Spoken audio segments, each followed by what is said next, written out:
असर का वक्त हो चुका है। कूफियों के चंद लुटेरे शिमर की मायत में आगे बढ़े। तमाम अहले बैत को एक खेमे में जमा करके बाकी खेमों को आग लगा दी। आग के शोले बुलंद हो रहे थे और आले रसूल के दिल डूब रहे थे। शैतान के साथी माले गनीमत इकट्ठा कर रहे थे। वो इस इरादे से आए थे कि शब्बीर के घर से बहुत माल मिलेगा, मगर वहां तो सिर्फ अल्लाह का नाम था। फातिमा के बेटे से दुनिया का माल क्या मिलता। मायूस हुए तो कपड़े इकट्ठे करने शुरू कर दिए। जनाबे बीबी सकीना के कानों की बालियां खींचने लगे। बच्ची ने एहतजाज किया तो थप्पड़ मार दिया। इससे बढ़कर जुल्म सितम की दास्तान और क्या होगी। कितने बेहया थे वो हाथ जो हुसैन की बच्ची पर उठे। कितने बेगैरत थे वो हाथ जो अली की पोती पर उठे। कितना संगदिल और मलून था वो शख्स जिसका तमांचा बीबी सकीना के मुंह पर पड़ा। जिस हाथ से थप्पड़ पड़ा वो हाथ बद किरदार था। आरिज सकीना के न थे, तारीख का रुखसार था। अब एक बीमार की बारी थी। बेहोश ज़ैनुल आबिदीन अलैहिस्सलाम को शिमर लईन ने पूरे जोर से घसीटा कि बीमार ने आंखें खोल दी। सर पर जालिमों को देखा तो समझ गए कि इन खेमों का मुहाफिज भी शहीद हो चुका है। शिमर ने साथियों को कहा कि इसका भी सर कलम कर दो। जनाबे सज्जाद संभल कर उठने लगे तो अली की बेटी को जलाल आ गया। सैयदा ज़ैनब बिनते अली ने गजब में आकर फरमाया, बेगैरत इंसानों, कुछ तो शर्म करो। अब बीमार को भी कत्ल कर दोगे? आओ पहले हमें कत्ल करो, फिर इसे कत्ल कर लेना। बात यहां तक पहुंची थी कि उमर बिन साद मलून आया। उसने सिपाहियों को हुक्म दिया कि लूट खत्म करके यहां से चले जाओ और बीमार को कत्ल न करो।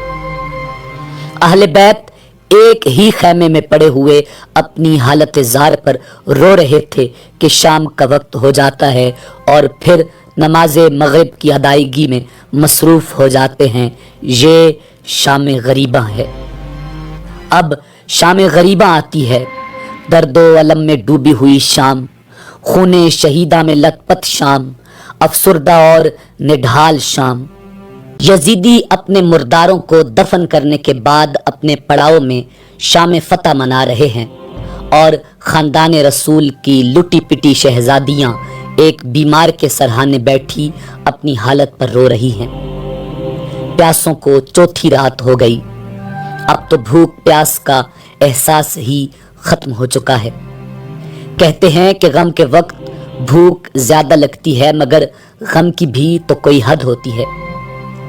सुबह आशूरा आई थी तो इन पाक दामनों के साथ कितने लोग तसल्लियां देने वाले थे, मगर अब तो एक भी नहीं।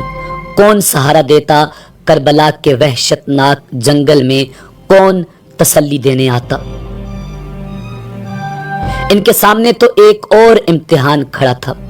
इन्हें शहीदों की लाशों का पहरा देना था। इनकी जिंदगी का सहारा, इनकी तमन्नाओं का मरकज, इनके दुखों और दर्दों का मदावा हुसैन इब्न अली अलैहिस्सलाम भी नाना हुजूर सल्लल्लाहु अलैहि वसल्लम की खिदमत में पहुंच चुका है।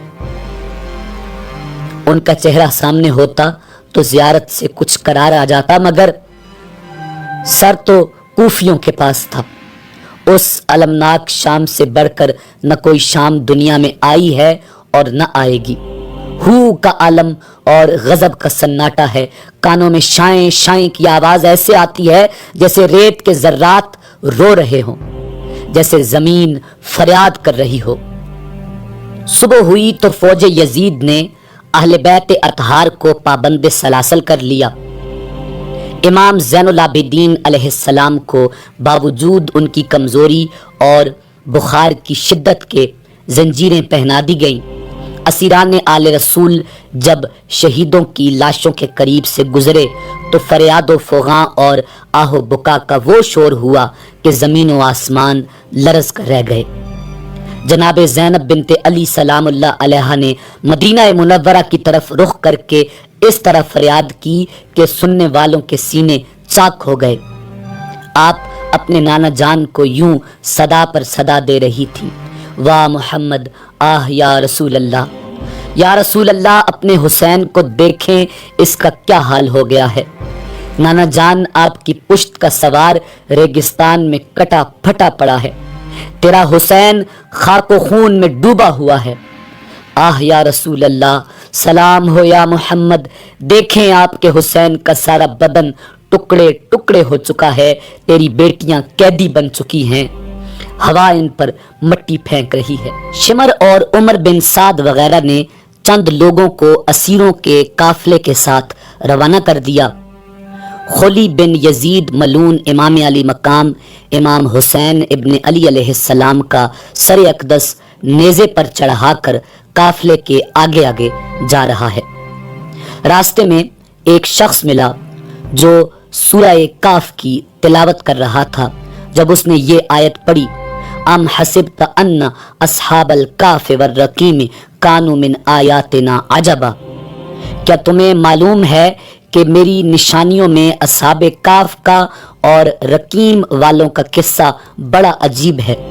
सर अक़दस से आवाज आई, ए कुरान पढ़ने वाले, मुझे कत्ल करना और नेज़े पर चढ़ाकर लिए फिरना अस्हाबे काफ के किस्से से भी ज्यादा अजीब है। मंजिल ब मंजिल असीरान मदीना का काफिला कूफा की तरफ बढ़ रहा है।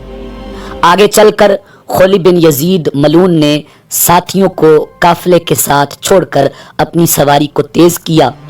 वो जल्द अज जल्द सरे इमाम अली मकाम को इब्ने ज़ियाद के दरबार में पेश करके इनाम हासिल करना चाहता था। वो जब कूफा में दाखिल हुआ तो उस वक्त रात हो गई थी, इसलिए वो बजाय इब्ने ज़ियाद को मिलने के अपने घर आ गया। सर मुबारक अब उसने नेज़े से उतार लिया था और कपड़े में बांध कर रखा था।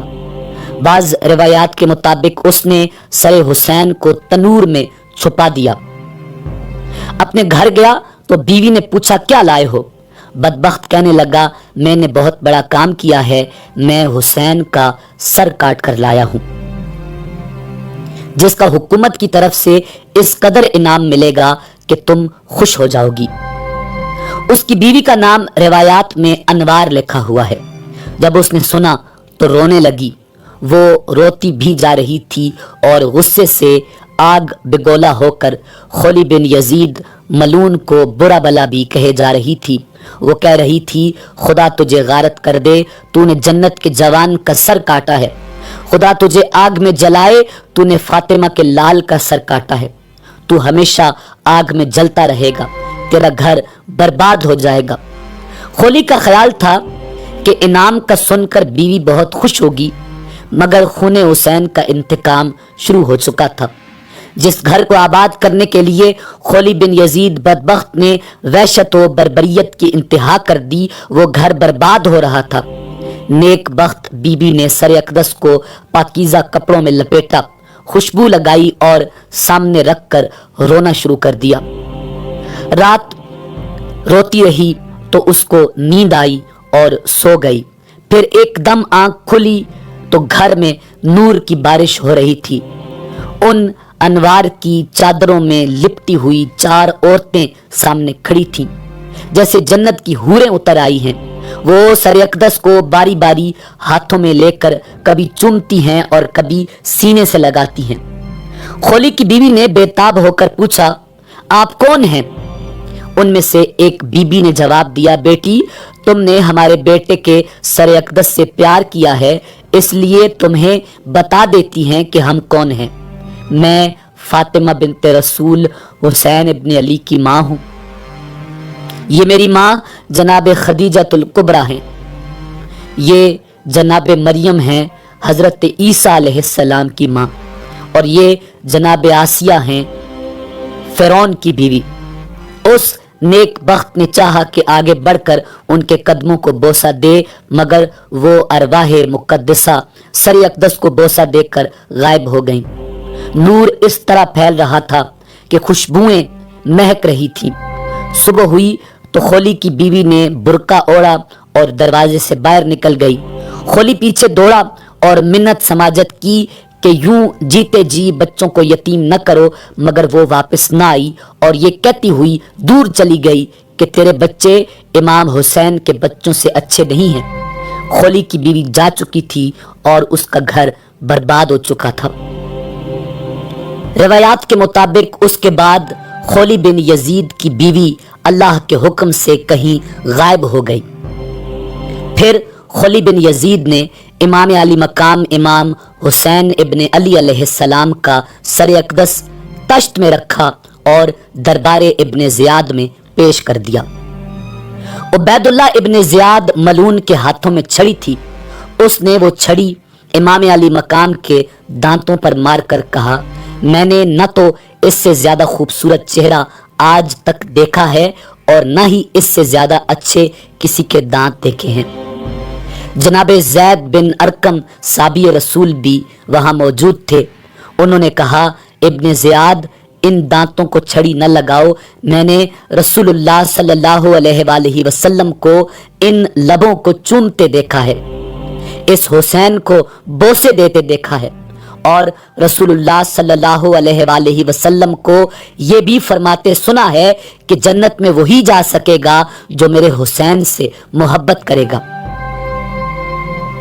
इब्न ज़ियाद ने सुना तो चिल्ला उठा, गुस्से में आकर कहने लगा, बुड्ढे, अगर तू सठिया न गया होता तो मैं तुझे कत्ल कर देता। जनाब ज़ैद बिन अरकम रजी अल्लाह ताला अन्हो ये सुनकर खड़े हुए और जाते हुए कह रहे थे, ऐ लोगो, आज से तुम गुलाम हो। तुमने फातिमा सलामुल्लाह अलैहा के बेटे को कत्ल किया और मुरजाना के बेटे को हाकिम बनाया। वो नेकों को कत्ल करता है और शरीरों को गुलाम बनाता है। तुमने खुद जिल्लत पसंद की है, खुदा उन्हें बर्बाद कर देगा जो जिल्लत की जिंदगी बसर करते हैं। अब काफिला अहले बैत भी कूफा में पहुंच चुका है। कूफा वालों ने खानदान नबुव्वत को इस तरह रस्सियों में जकड़ा हुआ देखा तो फरियाद फुगा करने लगे। औरतें मर्द हर तरफ रो रो कर आहोजारी कर रहे थे और हाय वाय के नारे लगा रहे थे। कूफियों की आहोजारी और फरियाद फुगा सुनी तो बिनते अली गजबनाक हो गईं। फसीह अरब की नवासी और बाबुल इल्म की बेटी ने बड़ा फसी खुतबा इरशाद फरमाया और कूफियों को चुप करवा दिया। आपने फरमाया, बदनसीब कूफियों, रो रो कर और आहोजारी कर कर के सच्चे होने की कोशिश न करो। अहले बैत रसूल के खून से दामन रंगने वाले तुम हो, हुसैन का कुंबा शहीद करने वाले तुम हो, मेरे भाई पर तीर चलाने वाले तुम हो, मेरे भाई का गला काटने वाले तुम हो, हमें कैदी बनाकर यहाँ लाने वाले तुम हो, जफाकारो, मेरे भाई को खत लिखकर बुलाने वाले तुम हो, बेवफाओ, मुस्लिम और उसके बच्चों को शहीद करने वाले तुम हो। अहले बैत रसूल को इस रुसवाई के साथ बाजारों में फेरने वाले तुम हो। दौलत की लालच में यजीद के हाथों फरोख्त हो जाने वाले तुम हो। हमारी बर्बादी का बायस तुम हो। तुम दौलत की झनकार में बरसरे बाजार फरोख्त हो जाते हो।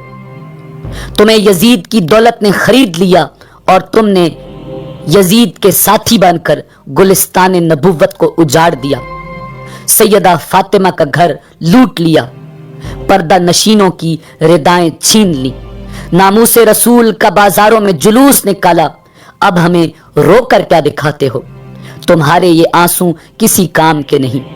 याद रखो, तुम्हारा रोना कभी नहीं थमेगा। अब तुम रोते रहोगे। तुम्हें अपने बिक जाने पर रोना आएगा, तुम्हें अपनी बदनसीबी और बदकिरदारी पर रोना आएगा, मगर तुम्हारा ये रोना बेकार होगा। तुमने यजीद और इब्न ज़ियाद को खुश करके खुदा और रसूल को नाराज कर लिया है। अब खुदा और रसूल तुम पर कभी नहीं खुश हो सकते। तुमने खुद अपने हाथों से शम्ए मुस्तफाई को गुल कर लिया है। अब हमेशा अंधेरों में भटकते फिरोगे।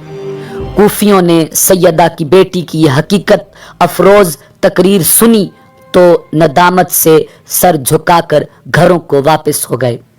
बाज किताबों में आपके खुतबा के अल्फाज इस तरह हैं। आपने कूफियों को मुखातिब करके फरमाया, اے عہد شکنو، اپنی زبان سے پھر جانے والے اور اپنے الفاظ بھول جانے والے کوفیو، تم رو رہے ہو، تمہاری مثال اس عورت جیسی ہے جو پہلے سوت تیار کرتی ہے اور پھر کپڑا بناتی ہے اور پھر اپنے ہی ہاتھوں سے ٹکڑے کر ڈالتی ہے۔ تم سب ایک ہی تھیلی کے چٹے بٹے ہو، تم میں ایک شخص بھی ایسا نہیں جو کذاب، بدعہد، بے وفا اور دل کا کھوٹا نہ ہو۔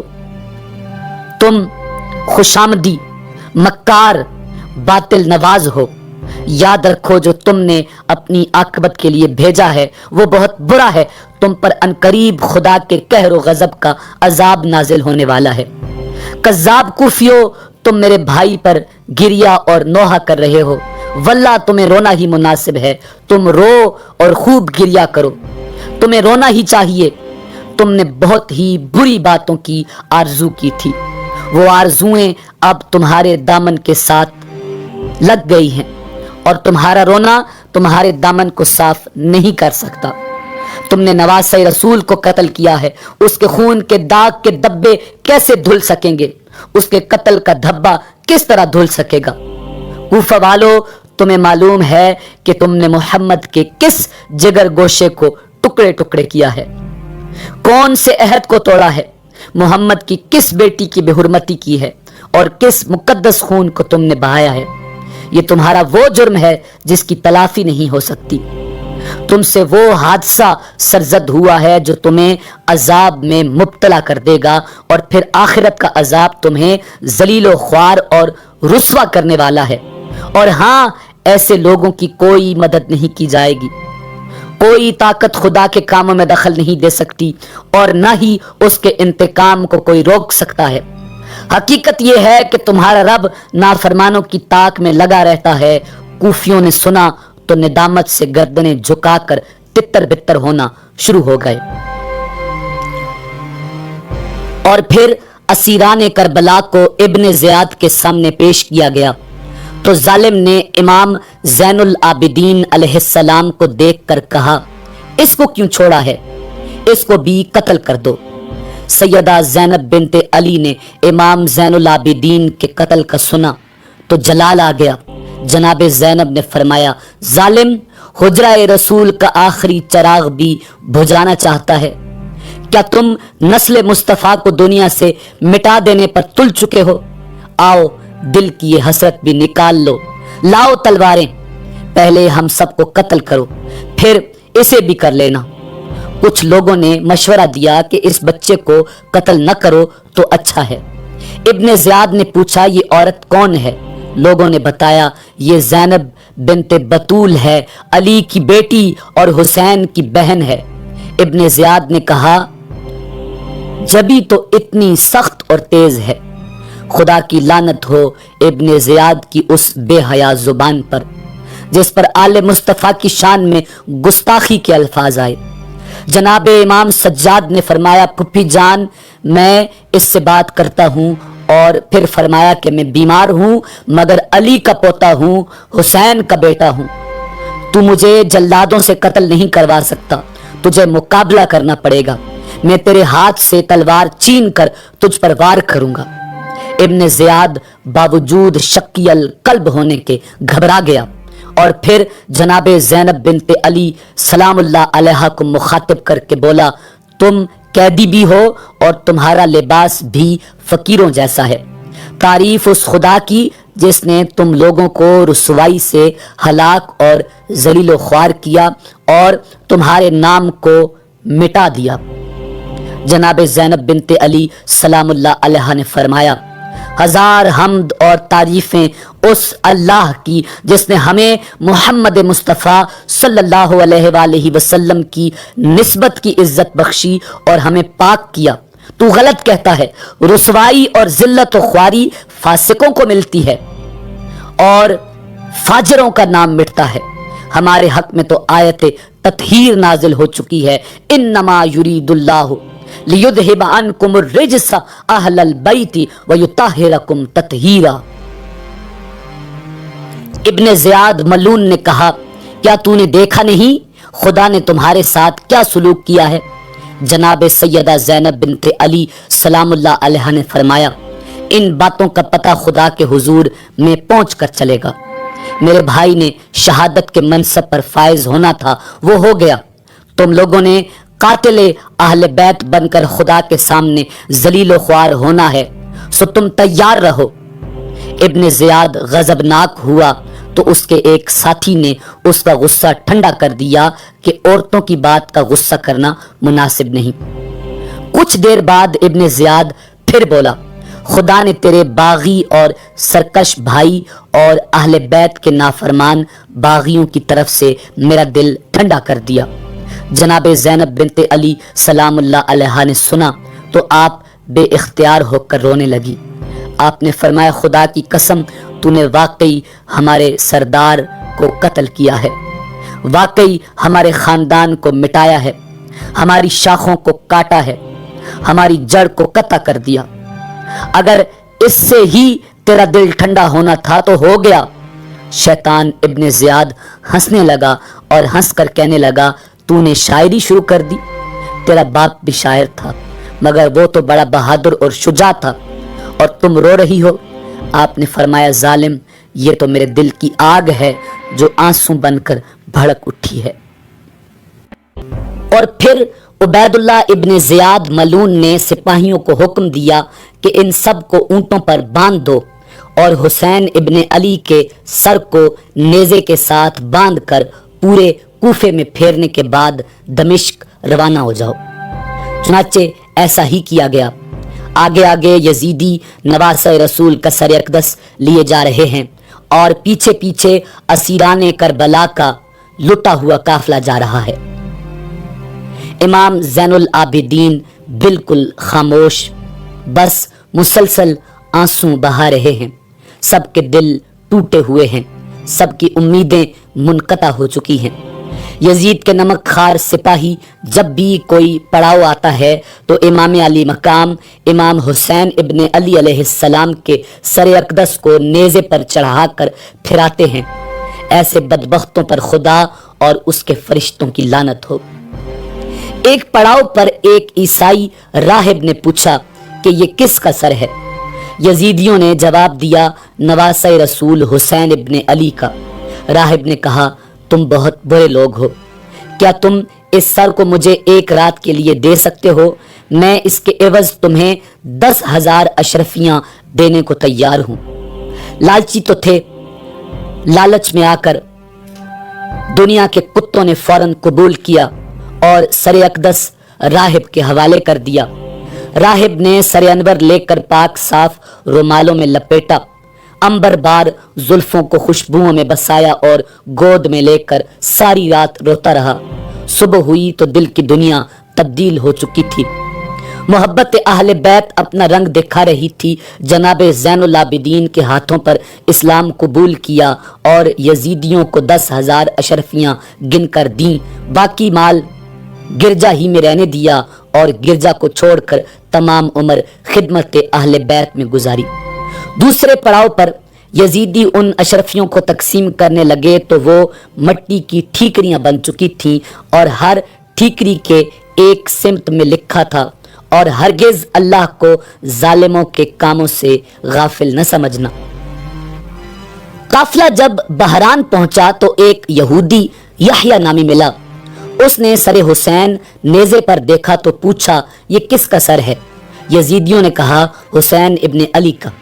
उसने पूछा, कहाँ से लाए हो?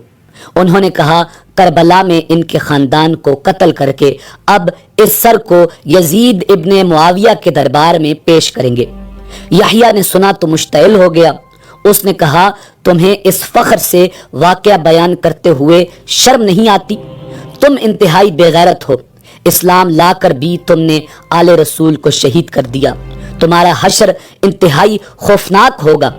यजीदी भड़क गए और एक ने तलवार निकाल ली। उसे देखकर यहया ने भी तलवार निकाल ली। यजीदी कुत्ता कत्ल हो गया। फिर सब ने हमला किया।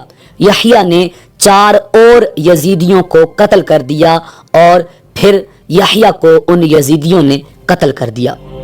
खुदा जाने उसे मुसलमान समझा जाएगा या नहीं। अलबत्ता रिवायात के मुताबिक اس شہر کے دروازے پر اس یہودی کا مزار مرجع خاص و عام ہے اور وہاں پر لوگوں کی دعائیں بھی قبول ہوتی ہیں اور مزار بھی یحییٰ شہید کے نام سے مشہور ہے۔ پھر موصل شہر آیا تو چند یزیدی سپاہی حاکم شہر کے پاس گئے کہ ہم امیر کوفہ کے بھیجے ہوئے ہیں اور امیر شام کے پاس جا رہے ہیں، کربلا میں یہ معرکہ سر کر کے آئے ہیں، ہمیں رات یہاں بسر کرنا ہے، ہمارے لیے خورد و نوش اور رہائش کا انتظام کریں، باقی لوگ پیچھے آ رہے ہیں۔ حاکم شہر نے سنا تو لرز کر رہ گیا اور پھر اس نے شہر کے سرداروں سے مشورہ کیا تو انہوں نے کہا ہم ان لٹیروں کو شہر میں نہیں آنے دیں گے۔ چنانچہ شہر سے ایک فرسخ دور انہوں نے رات گزاری، وہاں ایک پتھر پر سر حسین رکھا تھا، وہ پتھر سرخ ہو گیا جیسے اسے خون میں ڈبو دیا گیا ہو۔ لوگ اس پتھر کی زیارت کو دور دور سے آیا کرتے تھے اور پھر عبد الملک بن مروان نے اپنے دور اقتدار میں وہ پتھر وہاں سے اٹھوا لیا۔ بالآخر اسیران کربلا کا قافلہ بھی دمشق پہنچ گیا اور یزید کے آدمی امام علی مقام امام حسین ابن علی علیہ السلام کا سر اقدس لے کر بھی یزید کے شیطانی دربار میں پہنچ گئے۔ یزید تخت حکومت پر بڑی اخوت سے بیٹھا ہوا تھا کہ زہر بن قیس آگے بڑھا۔ یزید نے پوچھا کیا خبر ہے؟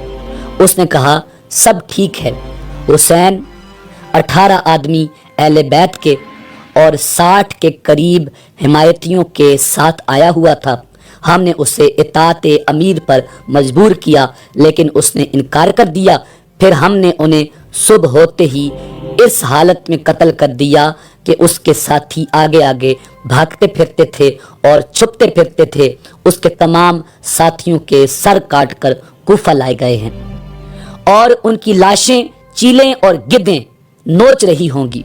اور پھر اس نے کپڑے سے کھول کر سر امام علی مقام امام حسین ابن علی یزید ملعون کے آگے رکھ دیا اور بتایا کہ باغیوں کی عورتوں کو بھی رسیوں میں جکڑ کر ساتھ ہی لایا گیا ہے۔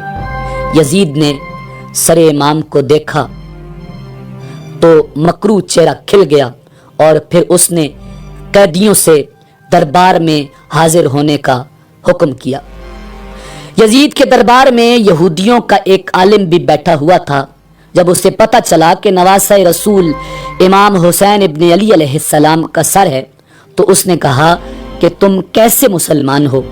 میں حضرت داؤد علیہ السلام کی 17ویں پشت سے ہوں، لیکن پھر بھی میری قوم میرا اس طرح احترام کرتی ہے جیسے میں ہی ان کا پیغمبر ہوں، مگر تم نے تو اپنے رسول کی بیٹی کے بیٹے کا سر قلم کر دیا ہے۔ ناظرین، بعض من گھڑت روایات میں آتا ہے کہ یزید نے گریہ کیا اور رویا، حالانکہ یہ حقیقت کے بالکل خلاف ہے۔ وہ یہودی عالم کہنے لگا بتاؤ تو صحیح تم مسلمان کہلانے کے حقدار کیسے ہو؟ ایک عیسائی بیٹھا ہوا تھا، اس نے کہا مجھے ان کے اسلام پر حیرت ہوتی ہے، ہمارے گرجے میں حضرت عیسیٰ کے گھوڑے کا ایک سم ہے جسے ہم نے خوشبوؤں سے معطر کر کے شیشے میں سجایا ہوا ہے اور ہزاروں عیسائی ہمہ وقت اس کی زیارت کے لیے جمع رہتے ہیں، انہیں اس پیغمبر کی امت کہلانے کا حق ہے جنہوں نے اس کے نواسے کو شہید کر دیا۔ دیگر اراکین دربار میں چمگوئیاں کرنے لگے تو یزید مصلحت وقت کے تحت خاموش ہو گیا۔ یزید کے سامنے اسیران اہل بیت آئے تو اس نے امام زین العابدین علیہ السلام کو مخاطب کر کے کہا لڑکے تیرا نام کیا ہے؟ آپ نے فرمایا عابد ابن حسین۔ یزید نے کہا تیرے باپ نے میرا حق سلب کرنے کی کوشش کی، میرا رشتہ کاٹا، میری حکومت چھیننے کی کوشش کی، اس پر خدا نے اس سے جو سلوک کیا وہ تمہارے سامنے ہے۔ جناب سجاد نے بجائے جواب دینے کے قرآن مجید کی یہ آیت تلاوت کرنا شروع کر دی، کوئی ایسی مصیبت دنیا اور تمہاری جانوں پر نہیں آتی جو تمہاری پیدائش سے پہلے لکھی نہ ہوئی ہو۔ یہ بات تمہیں بتا دی گئی ہے کہ تم اس چیز کا افسوس نہ کرو جو تم سے لے لی جائے اور نہ اس چیز پر फख्र करो जो तुम्हें दी जाए। यजीद ने कुरानी जवाब सुना तो उसे बड़ा नागवार गुजरा और वो चुप कर गया। इमाम अली मकाम इमाम हुसैन इब्ने अली अलैहिस्सलाम का सर अनवर उसके आगे रखा हुआ था। जनाब सैयदा ज़ैनब बिनते अली और जनाब सकीना बिनते हुसैन सलामुल्लाह अलैहिम ने गर्दने ऊपर उठाकर सर मुबारक को देखा और जनाब सैयदा ज़ैनब ने फरमाया, ए हुसैन, ए रसूल खुदा के प्यारे नवासे, ए फरजंद मक्का व मिना, ए सैयदतुन निसा फातिमतुज़ ज़हरा के लख्ते जिगर, ए दोश रसूल के सवार, आप यहीं तक पहुंची थी कि यजीद ने पूछा, ये औरत कौन है? जनाब सज्जाद ने फरमाया, ये मेरी फुप्पी हैं, जनाब ज़ैनब बिनते अली हैं। यजीद इब्ने मुआविया ने कहा, क्या हुसैन ये ना कहता था कि मैं यजीद से बेहतर हूं और मेरा बाप इसके बाप से बेहतर है? जनाब ज़ैनब ने फरमाया, हाँ, मेरे भाई का यही फरमान था और ये बिल्कुल दुरुस्त है, और मैं भी यही कहती हूँ कि मेरा भाई और मेरा बाप तुझसे और तेरे बाप से बेहतर थे। यजीद ने कहा, तेरा नाना मेरे दादा से और तेरी माँ मेरी माँ से ज़रूर अफजल हैं, मगर तेरा बाप मेरे बाप से बेहतर नहीं है, उनका फैसला खुदा करेगा।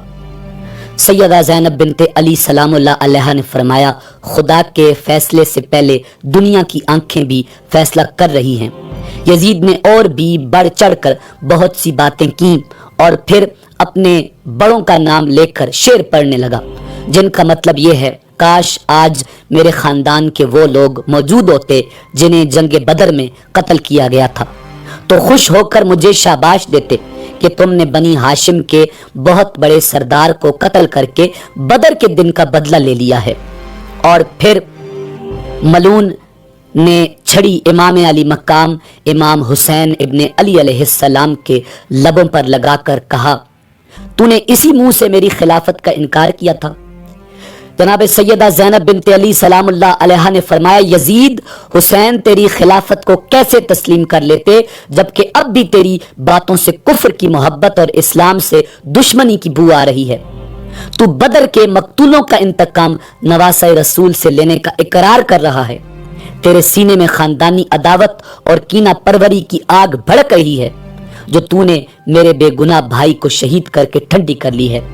तूने औलाद अब्दुल मुत्तलिब के सितारों की रोशनी खत्म करके पुरानी अदावत का बदला लिया है और फिर बड़ों को पुकार रहा है। याद रख कि वो वक्त भी करीब आने वाला है कि तू भी उनके पास पहुंच जाएगा। तूने अपने बूढ़े मकतूलों की आवाज पर लब्बैक कहते हुए खूने हुसैन बहाकर असलाफ के कुफ्र के साथ तकर्रुब हासिल किया है और इस पर यह जुर्रत के ऐलान भी कर रहा है। याद रख, वो वक्त अनकरीब आने वाला है जब तुझे इस जुल्म और सितम की सजा भुगतना पड़ेगी। मेरे भाई का खून तेरे महलों की दीवारों और तख्ते हुकूमत पर बिजली बनकर गिरेगा और फिर तेरे लिए आग ही आग होगी। रसूल खुदा सल्लल्लाहु अलैहि वसल्लम की नवासी और बाबुल इल्म अलीउल मुर्तज़ा करमल्लाहु वजहुल करीम की बेटी का खुतबा सुना तो तमाम दरबारी सत्ते में आ गए। फिर एक शामी हरामी उठा और उसने जनाबे सकीना बिनते हुसैन की तरफ इशारा करके कहा, अमीर, ये लड़की मुझे दे दो। जनाबे सकीना जनाबे ज़ैनब से लिपट कर पीछे हट गईं और जनाबे ज़ैनब ने पुकार कर कहा, कमीने, तेरी ये जुर्रत के नामू से रसूल पर आंख उठाता है? बेशरम, इसका हक तुझे नहीं और न तेरे अमीर को है। यजीद ने सुना तो गुस्से से जल गया और यूं बकवास करने लगा कि तुम झूठी हो, मुझे इसका हक हासिल है, मैं अगर चाहूं तो अभी ऐसा कर सकता हूं। हजरत ज़ैनब बिनते अली सलामुल्लाह अलैहा ने फरमाया, गलत कहते हो, तुम्हें इसका हक खुदा ने हरगिज नहीं दिया। बनाते रसूल को माले गनीमत समझकर तकसीम कर दो। अपना ये हक बनाने के लिए तुम्हें बरसरे आम ये ऐलान करना पड़ेगा कि तुम मिल्लत मुस्तफ़ा से निकल गए हो और तुमने दीन मुहम्मदी को छोड़कर दूसरा दीन इख्तियार कर लिया है। तुम्हारी पहली गुफ्तगू से साफ कुफ्र की बू आती है, अब ये ऐलान भी कर सकते हो तो कर दो। यजीद और भी गुस्से में आ गया اور آگ بگولا ہو کر کہنے لگا دین سے تیرا باپ اور بھائی بھی نکل چکا ہے۔ جناب زینب نے جواب دیا اللہ کا دین میرے نانا، میرے باپ اور میرے بھائی نے ہی دنیا کو دیا ہے۔ یزید چلایا اے دشمن خدا تو جھوٹی ہے۔ جناب زینب نے فرمایا ظالم تو زبردستی حاکم بن بیٹھا ہے، ظلم سے گالیاں بکتا ہے اور جبر و تشدد سے اللہ تعالیٰ کی مخلوق اور صدائے حق کو دباتا ہے۔ بنت علی کی حق و صداقت کی آواز نے تخت یزید کو لرزا کر رکھ دیا۔ اس نے شرمندہ ہو کر گردن جھکا لی اور شامی حرامی کو غصے سے کہنے لگا دفع ہو جاؤ۔ یزید دربار میں جمع ہونے والے شہریوں کے چہروں کو بھی پڑھ رہا تھا، اس لیے خاموشی ہی مناسب سمجھی۔ یزید نے بنت علی کی بے باک گفتگو سنی تو عوام سے بھی ڈرنے لگا۔ یہی یزید کی شکست اور اس کی موت تھی، مگر تخت حکومت کی رونق کس طرح دبنے دیتی۔ لوگوں کے ذہنوں کو بدلنے کے لیے پھر بھی کہہ ہی دیا میں تخت حکومت کا مالک ہوں۔ اگر خدا تیرے بھائی سے خوش ہوتا تو یہ بے بسی کی موت کبھی نہ مرتا۔ خدا مجھ سے خوش ہے جس نے مجھے تخت حکومت دے رکھا ہے، مجھے لاکھوں آدمیوں پر حاکم بنا رکھا ہے۔ خدا تیرے بھائی کے ساتھ ہوتا تو ضرور اس کی مدد کرتا۔ خدا میرے ساتھ ہے، اس نے تیرے بھائی کو بغاوت اور سرکشی کی سزا دی ہے۔ میں تخت پر بیٹھا ہوں اور تیرا بھائی کٹا ہوا میرے سامنے ہے۔ دربار میں کئی لوگوں نے اس کی نوست اور تکبر میں ڈوبی ہوئی گفتگو کو سنا تو برا منایا اور دل سے اس کے ساتھ نفرت کا اظہار کیا۔ یہی یزید کی حقیقی شکست تھی۔ ابھی یہ بات جاری تھی کہ مسجد سے مؤذن کی آواز آئی اللہ اکبر اللہ اکبر، اشہد ان لا الہ الا اللہ، اشہد ان محمد رسول اللہ۔ جناب امام زین العابدین نے فرمایا یزید اب بتاؤ کس کی حکومت قائم ہے؟ شہر تمہارا ہے، تخت تمہارا ہے، لیکن نام میرے باپ کے نانا کا گونج رہا ہے۔ بتاؤ یہ تیرے نانا ہیں یا میرے نانا ہیں؟ بتاؤ تیرے باپ کا نام گونج رہا ہے، تیرے نانا کا نام گونج رہا ہے یا کسی اور کے باپ کا نام گونج رہا ہے؟ بتاؤ حقیقی حکومت تمہاری ہے یا ہماری؟ دربار میں ہجوم عام میں یہ بات پھیلی، مشتعل لوگوں کی آواز آئی حکومت حسین کے نانا کی ہے، حسین زندہ ہے، حسین کے قاتل درندے ہیں، بے غیرت ہیں، بے حیا ہیں۔ غصے میں آئے ہوئے عوام کے ہجوم پر بڑی مشکل سے قابو پایا گیا۔ یہی یزید کی شکست اور امام علی مقام امام حسین ابن علی علیہ السلام کی فتح تھی۔ حسین ابن علی علیہ السلام جان دے کر زندہ ہو گئے اور یزید ابن معاویہ حسین علیہ السلام کی جان لے کر مردہ ہو گیا تھا۔ حسین کے قاتل مردہ ہو گئے تھے، روح اسلام آزاد ہو رہی تھی، مقصد حسین پورا ہو رہا تھا۔ پھر جناب زینب بنت علی نے ارشاد فرمایا یزید تمہاری غیرت بالکل مر چکی ہے، تمہیں حیا ہوتی تم ناموس رسول کو اس طرح دربار میں طلب کر کے رسوا نہ کرتا۔ اے فتنہ پرور، کیا تیرا دل ابھی تک ٹھنڈا نہیں ہوا؟ ہمارا سب کچھ لوٹ کر بھی تیری وحشت کو سکون نہیں ملا، گلستان فاطمہ کو اجاڑ کر بھی تیری درندگی کو صبر نہیں آیا۔ ظالم سن، میرے نانا تیرے نانا سے افضل ہیں، میرا باپ تیرے باپ سے افضل ہے، تیری ماں سے میری ماں افضل ہے، اولاد رسول اولاد ابو سفیان سے افضل ہے، اولاد خدیجہ اولاد ہندہ سے افضل ہے۔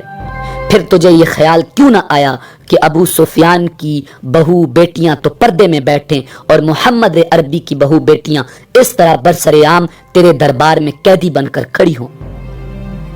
یزید عوام کی ذہنی حالت کا اندازہ کر چکا تھا اور کہا کہ انہیں حرم سرا میں پہنچا دو۔ ایک روایت میں ہے کہ قید خانے میں بھیج دیا اور پھر صبح نعمان بن بشیر سابقہ گورنر کوفہ کے ہمراہ اس لٹے پٹے قافلے کو امام علی مقام امام حسین ابن علی علیہ السلام کا سر انور دے کر واپس کر دیا۔ اب یزید میں یہ ہمت نہیں تھی کہ اسیروں کے ساتھ کوئی زیادتی کر سکتا، اس لیے کہ خون حسین نے اپنا اثر دکھانا شروع کر دیا تھا۔ دمشق کے شہریوں کو قتل مظلوم کا احساس ہو گیا تھا اور انہوں نے اس فعل قبیح اور مذموم حرکت سے نفرت کا اظہار شروع کر دیا تھا۔ سر اقدس کے متعلق کئی روایات ہیں۔ فیصلہ کن روایت یہ ہے کہ کربلا میں امام علی مقام امام حسین ابن علی علیہ السلام کا لاش اقدس تلاش کر کے اس کے ساتھ ہی سر انور کو بھی دفن کر دیا گیا۔ ایک روایت میں ہے کہ یہ سر مدینہ منورہ میں لایا گیا تھا اور جناب بی بی سیدہ فاطمہ الزہرا سلام اللہ علیہا اور آپ کے بڑے بھائی امام حسن علیہ السلام کے درمیان دفن کیا گیا تھا۔ بہرحال یہ لٹا پٹا قافلہ سفر کی صعوبتیں برداشت کرتا ہوا مدینہ منورہ کی حدود میں داخل ہو جاتا ہے۔